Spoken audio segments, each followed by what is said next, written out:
ആരാ ഉപ്പ? ഉമ്മയുടെ മഹത്വം എല്ലാവരും വഴവ് പറയാറുണ്ട്. ഉപ്പയെ കുറിച്ചൊരിക്കലെങ്കിലും ചിന്തിച്ചിട്ടുണ്ടോ? ഉപ്പയെ കുറിച്ചൊരിക്കലെങ്കിലും ചിന്തിച്ചിട്ടുണ്ടോ? ഉപ്പ മരണപ്പെട്ടു പോയി കഴിഞ്ഞാൽ നമുക്ക് 30 വയസ്സ് കാണും, 40 വയസ്സ് കാണും, സമ്പത്ത് കാണും, ഭാര്യ കാണും, മക്കള് കാണും, എല്ലാം ഉണ്ടാകും.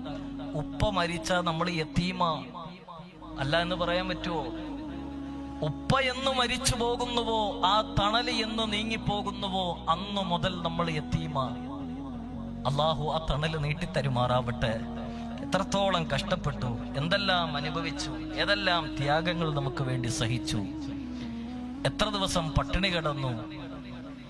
തലയിൽ വെച്ച കഴിഞ്ഞാൽ പേനരിക്കും, താഴെ വെച്ചാൽ ഉറുമ്പരിക്കും എന്നൊക്കെ പറഞ്ഞ് പൊന്നുപോലെ നമ്മൾ വളർത്തിയ നമ്മുടെ ഉപ്പ. ഒരു കുടുംബത്തിന് നേരെ കടന്നു വരുന്ന സകല പ്രതിസന്ധികളും എൻ്റെ ഭാര്യ അറിയരുത്, എൻ്റെ മക്കൾ അറിയരുത് എന്ന് പറഞ്ഞ് മുന്നിൽ